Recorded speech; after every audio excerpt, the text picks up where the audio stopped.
Should I use an agent, save the money and sell it myself? Here's a great case study that we'll talk about this morning.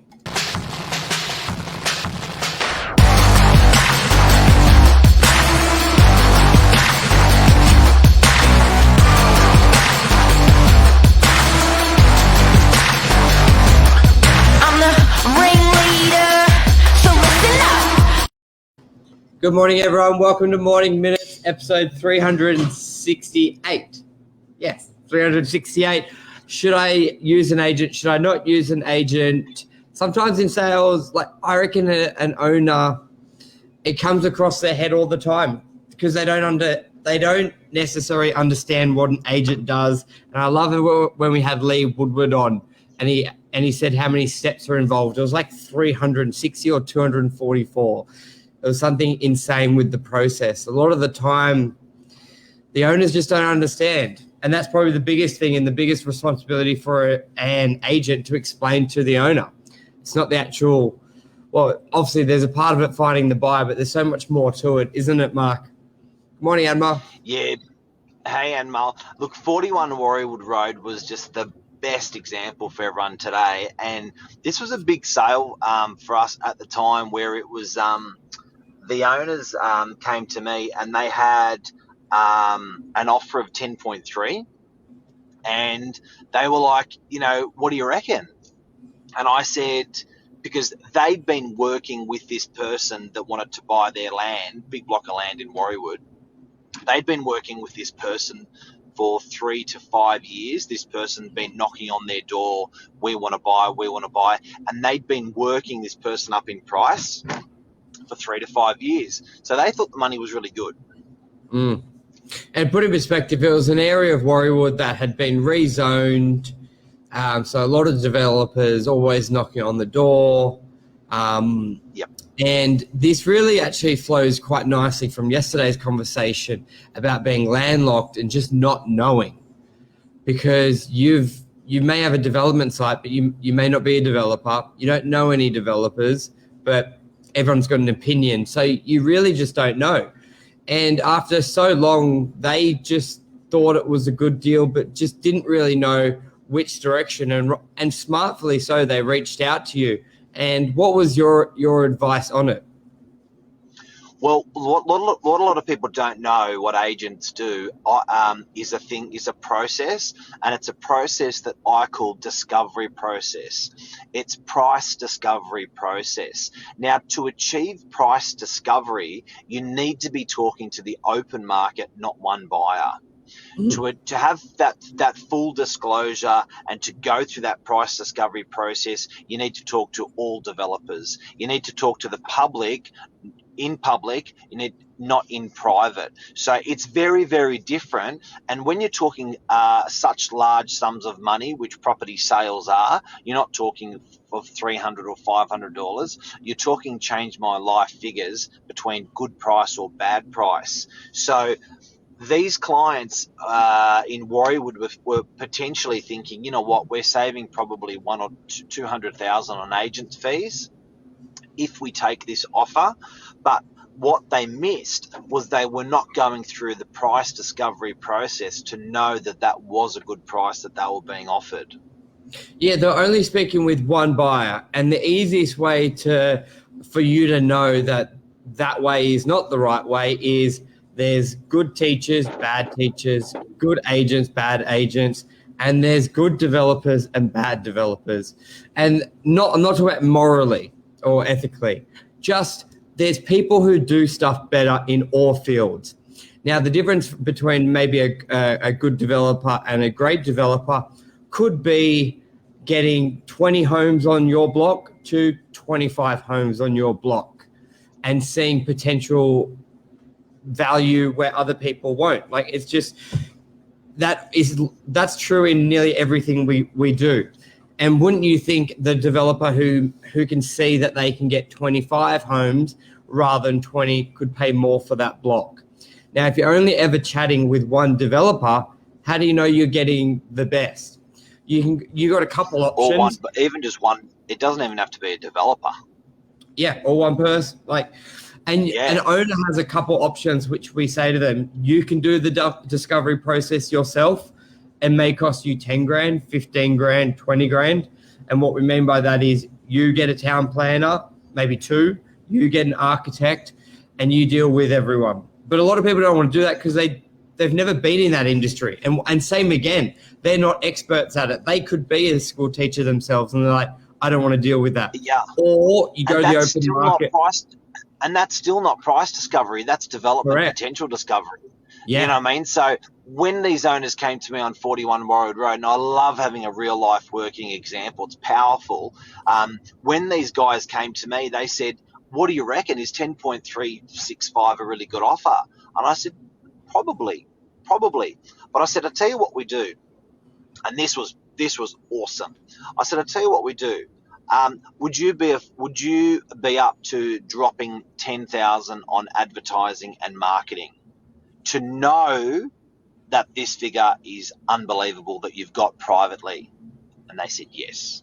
And I said, do you trust me? They said yes. I said, okay. Yeah, 10,000? Yes. Okay. So what we did, they said, but we don't want to lose this buyer. How long do you need? And I said, 7 to 10 days. And they said, that's it. And they said, auction? I said, no. They said, tender? I said, maybe. They said, okay. So all we need is to invest 7 to 10 days of our time and 10,000 of our money, and we will know whether that's a good offer or not. I said, yes. But also, if the buyer that you've got buys the property, I will exclude them from any commission paid. That was powerful. So what do you mean? I said, well, I'll go through this whole discovery process on price. I'm so sure and so guaranteed that I'll get a better price than these guys by going to the open market. Not even talking about price. I just knew by going to the open market and how many buyers I had on my database for development sites. I said, if I don't get a better price than what you've got net in your pocket today, if I don't get a better price, you sell it to him for the price you're about to agree to. They loved it. Yeah, because it takes away the doubt of it as well. And the good thing is when you've got the relationship with the developers on the database, it's not just like it's price and then development potential. And the job and the role of the agent is to look at both and help give advice, either or. Because, Mark, if you only heard 10.3 million, you'd be like, well, it sounds good. Like, sure. But if you also then heard you could build 100 homes on, you're like, oh, sounds a little low. Or if you could build 2 homes, it sounds a little high. So it goes hand in hand.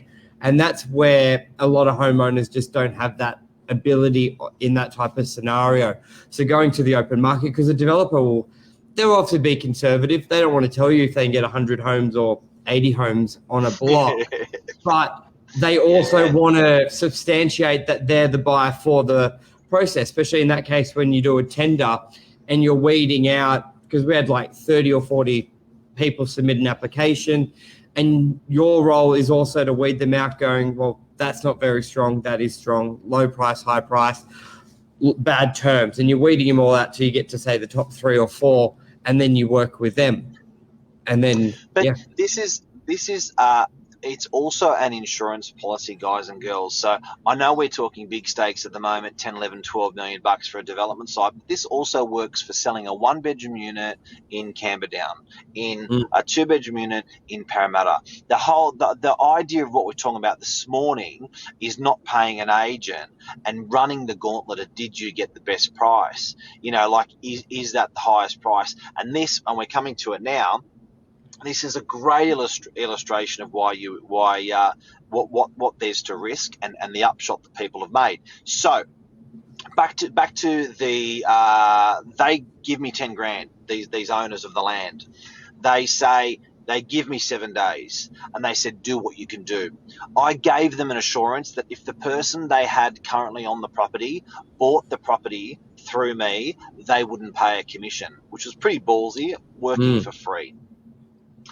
Which we are anyway, until it's sold. Yeah. So, you know what I mean? So, yeah. We're one of the last industries doing it. When do you get a carpenter in and decide whether you want to pay him or not at the end? Yeah. You're Not paying happy. per hour. An Yeah. agent, you're not paying per hour. You're deciding if you're going to pay them at the end, if you like the price or not. It's a cracker. Anyway, so what I said, okay, I said, look, we've got 1,000 people on our database registered as developers, investors, people. We even had churches on there that wanted to buy the land. So Yeah. we ran the campaign. What do you know? Within 9 days of marketing this land, we had 17 written offers by way of tender on the property. Mm.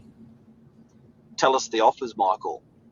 Oh, they range from 7 million up to, in the initial stage, I think the highest, because there's 7 million to say like 11 million. So even in the first round, and when you do a tender, you've got like round 1, 2, and 3, because you like bits and parts of each offer. And I think because there was a couple of increases by memory, it was a couple of years ago. I think it ranged from 7 to 11. So either way, they were winning, even it like straight away after 9 days. And then we're like, but we can get more. We can work. We've still got to go through the process. This is the thing that blew the client's mind, that what we did.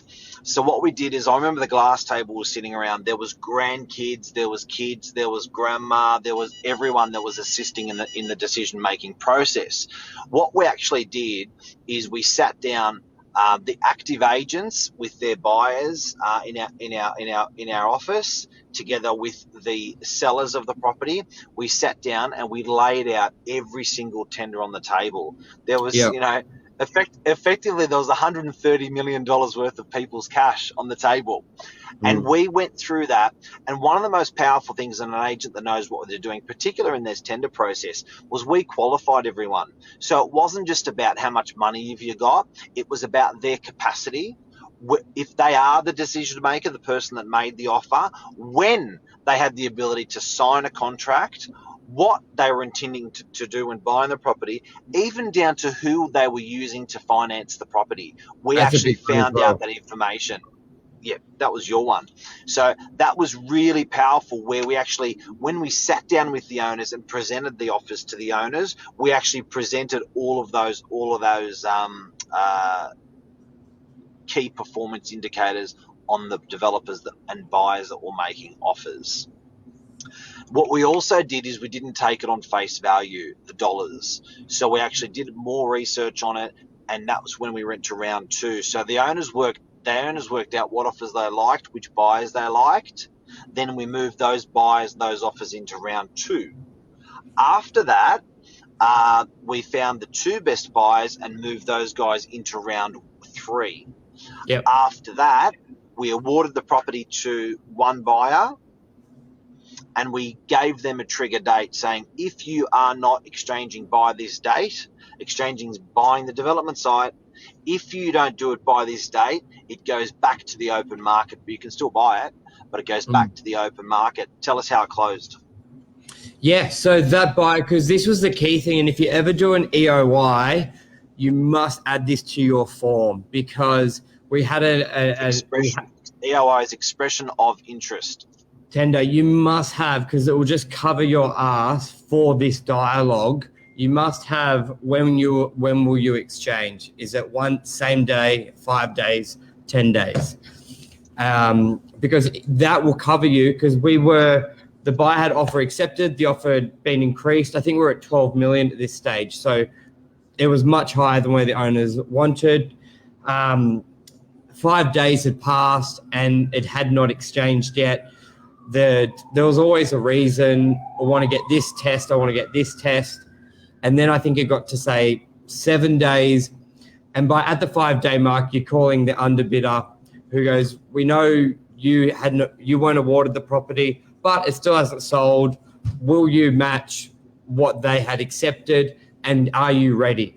And that buyer was like, yes, we're ready. Keep in mind, I think the initial offer maker said they'll do it within 5 days. They had not. So then you've got all right to call the underbidder and say, when are you ready?